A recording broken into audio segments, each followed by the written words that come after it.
नमस्कार दोस्तों, आप देख रहे हैं टाइम्स ऑफ यूथ और अभी हम लोग देख रहे हैं जो ज्वलंत मुद्दा है। तो ज्वलंत मुद्दा ये है कि बीपीएससी का प्रोटेस्ट चल रहा है और काफ़ी सारे प्रोटेस्ट चले हैं आगे भी, कुछ में सफलता मिली, कुछ में नहीं भी सफलता मिली, लेकिन आरोप प्रत्यारोप का दौर चलते जा रहा है। तो इसमें देखिए सबसे बड़ी खबर क्या है कि अभी जो प्रशांत किशोर के अगुवाई में जो प्रोटेस्ट चली थी और गांधी मैदान में जो 2 तारीख से आमरण अनशन चल रहा था, उसके बाद आमरण अनशन के बाद प्रशासन की कार्रवाई हुई और प्रशासन ने 6 तारीख को पहले सुबह उनको उठा लिया था। उसके बाद जो दौर चला था कोर्ट कार्रवाई का, उसके बाद से हॉस्पिटलाइज थे और इधर गर्दनी बाग में भी प्रोटेस्ट चल रहा था। तो इसको लेकर के हम लोग देखते हैं कि आज सुनवाई थी, क्योंकि कोर्ट में याचिका दायर की गई थी एग्जाम से रिलेटेड, जो भी अनियमितता बढ़ती गई है उससे रिलेटेड। तो कोर्ट में ये चीज़ें जो है वो दी गई थी। तो कहा यह जा रहा है कि अब आज सुनवाई नहीं हो सकी, क्योंकि आज 15 है, 15 को सुनवाई नहीं हो सकी और सुनवाई अब 16 को होनी है, 16 को यानी कि कल। तो कल सुनवाई होनी है, क्योंकि जो जज हैं चीफ जस्टिस, उनका ट्रांसफ़र हो गया, यानी प्रमोशन हो गया है सुप्रीम कोर्ट ऑफ इंडिया में। तो सुप्रीम कोर्ट ऑफ इंडिया में हो गया तो 11 बजे से उनका फेयरवेल था। तो फेयरवेल के कारण ही आज बाधित हो गया, क्योंकि 5वें नंबर पे लिस्ट था केस और इसको लेकर के अब कल सुनवाई होगी। तो कल देखते हैं कि इसमें क्या बड़ी अपडेट आती है या क्या सुनवाई हो सकती है, क्योंकि देखिए इससे पहले कुछ कहना ठीक नहीं होगा।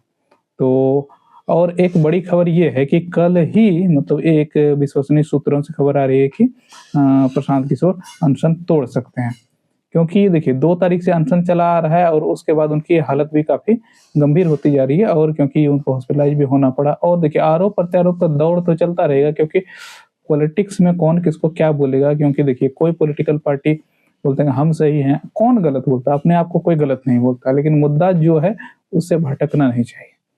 तो बात ये है कि देखिए कल कुछ स्टूडेंट्स चिराग पासवान से भी मिले, क्योंकि देखिए सत्ता पक्ष में है तो सत्ता पक्ष वाले कुछ बेहतर समझ सकते हैं, क्योंकि देखिए विपक्ष में जो आपके तेजस्वी यादव हैं, तो उन्होंने भी काफ़ी बहुत ज़्यादा सहयोग नहीं किया है।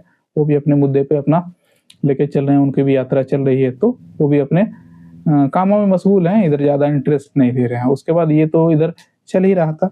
तो कल कुछ छात्र मिले हैं उनसे और उन्होंने कहा कि मैं सीएम से भी मिलवाऊंगा और इस पर कुछ ध्यान आकृष्ट करता हूं।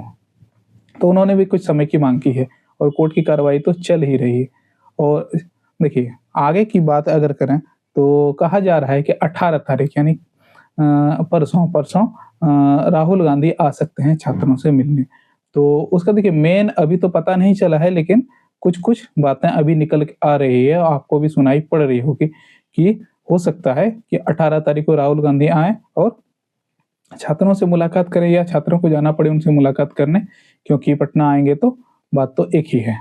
और ये मुद्दा हो गया। और बात रहा कि देखिए आरोप प्रत्यारोप बहुत तरह का चल रहा है, क्योंकि बीपीएससी ने नोटिस बहुत देखिए सबसे पहले तो प्रशांत किशोर को नोटिस दिया कि आपने जो बयानबाजी की है गांधी मैदान में बैठ के, तो उसको लेकर के हमको स्पष्टीकरण दीजिए, नहीं तो आपको न्यायालय में कोर्ट का रुख करना पड़ेगा, हमसे मुकदमा झेलना पड़ेगा।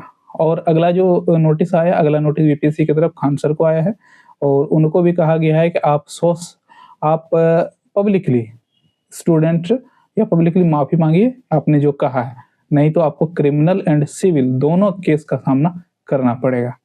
तो ये रही बात खान सर की। उसके बाद एक रहमान सर को आया है। तो रहमान सर को आया है तो उन्होंने भी यही कहा है कि जो आपने स्टेटमेंट दिया है, तो स्टेटमेंट के खिलाफ आपको ये नोटिस जारी किया गया, लीगल नोटिस, कि आप माफ़ी मांगिए या तो इसका जवाब दीजिए, नहीं तो फिर आपके ऊपर भी कानूनी कार्रवाई की जा सकती है। तो देखिए सारे ये दोनों टीचरों ने तो ये माफ़ी मांगने से और ये कुछ करने से मना कर दिया है कि अप्लाई हम नहीं कर सकते, क्योंकि मैंने कोई गलत बात नहीं किया है। क्योंकि देखिए कुछ आरोप प्रत्यारोप का दौर ऐसा चला है, क्योंकि देखिए पहले कुछ संदिग्ध लग रहा था कि छात्र जो प्रोटेस्ट कर रहे हैं उनकी मांग जेन्युइन नहीं है, लेकिन एक तरह से माना जा सकता है कि जो री एग्जाम हुआ और री एग्जाम में क्वेश्चन का लेवल, क्वेश्चन का रिपीटेशन और इलॉजिकल टाइप का क्वेश्चन पूछना, पटना को पाटना लिख देना, उड़ीसा को ओडिशा लिख देना और उसके बाद 2023 में जनगणना करवा देना। तो ये सारी बातों को लेकर के कुछ न कुछ असहज स्थिति उत्पन्न होती है। और अब देखते हैं कि जल्दी-जल्दी करने की फिराक में और एक स्टैंडर्ड का एग्जाम है, उसमें भी आप बिहार पुलिस क्वेश्चन का भी लेवल देखेंगे। बिहार पुलिस कांस्टेबल के लिए जो एग्जाम होता है, उसमें भी एक स्तर का क्वेश्चन पूछा जाता है। आप देखेंगे उससे भी स्तरहीन क्वेश्चन, क्योंकि देखिए 68वीं जो बीपीएससी का एग्जाम हुआ था, उस टाइम से जो अध्यक्ष आए थे नए अतुल प्रसाद, उन्होंने एक जो स्टैंडर्ड बनाया था, पैमाना बनाया था बड़ा अच्छा, क्योंकि उन्होंने मेंस में भी बदलाव किया था, ऑप्शनल को उन्होंने क्वालीफाइंग कर दिया। उसके बाद निबंध का एक 300 नंबर का पेपर जोड़ दिया, क्योंकि पहले तो ऑप्शनल को ही 300 नंबर माना जाता था। ऑप्शनल में दिक्कत ये था कि जो जिनका मैथमेटिक्स वगैरह कोई पेपर अगर था, तो उनको नंबर बहुत अधिक मिल जाते थे, वो टॉप कर जाते थे। लेकिन ये चीज़ें बदली है, तो चीज़ें बदली है तो हिंदी मीडियम के कोई स्टूडेंट इस बार 69th में टॉप रैंक पे आए।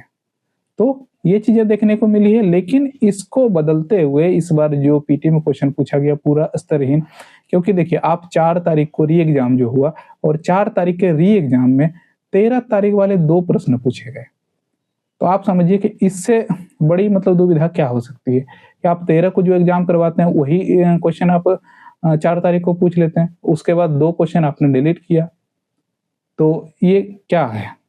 उसके बाद कुछ-कुछ 69 से भी लिए गए हैं और कुछ-कुछ क्वेश्चन ऐसे हैं जिसको कि अभी भी रिमूव किया जा सकता है, तो वो फाइनल वाला जो आंसर किया आएगा उसमें देखा जाएगा कि उसमें क्या किया जा सकता है। उसके बाद क्या है कि उसके बाद हर किसी को जो क्वेश्चन बीपीएससी ने 3 क्वेश्चन डिलीट किया है, वो सबको 1-1 नंबर दे रहे हैं जो जिन्होंने 4 तारीख को एग्जाम दिया है।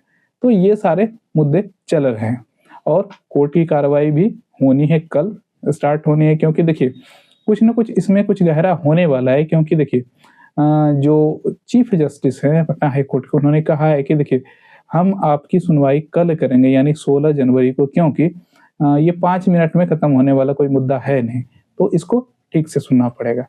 तो क्योंकि देखिए एक ज्वलंत मुद्दा है, महीने से ज़्यादा हो गया ये प्रोटेस्ट चलते हुए, क्योंकि देखिए पहला जो आंदोलन हुआ था 6 तारीख को, यानी एग्जाम हुआ था 13 दिसंबर को और 6 तारीख को पहला प्रोटेस्ट हुआ था नॉर्मलाइजेशन को लेकर के, जिससे विभाग को एक स्पष्टीकरण जारी करना पड़ा था कि हम नॉर्मलाइजेशन नहीं करेंगे, लेकिन बाद में एक स्केलिंग की बात आ गई है। तो इसमें देखते हैं कि कहाँ क्या होता है और वो कोर्ट ही कार्रवाई करेगा, क्योंकि देखिए इतना अनशन, धरना, लाठीचार्ज, प्रोटेस्ट, वाटर कैनन का यूज, इन सब के बावजूद भी कोई बहुत अच्छा रिजल्ट नहीं निकला है।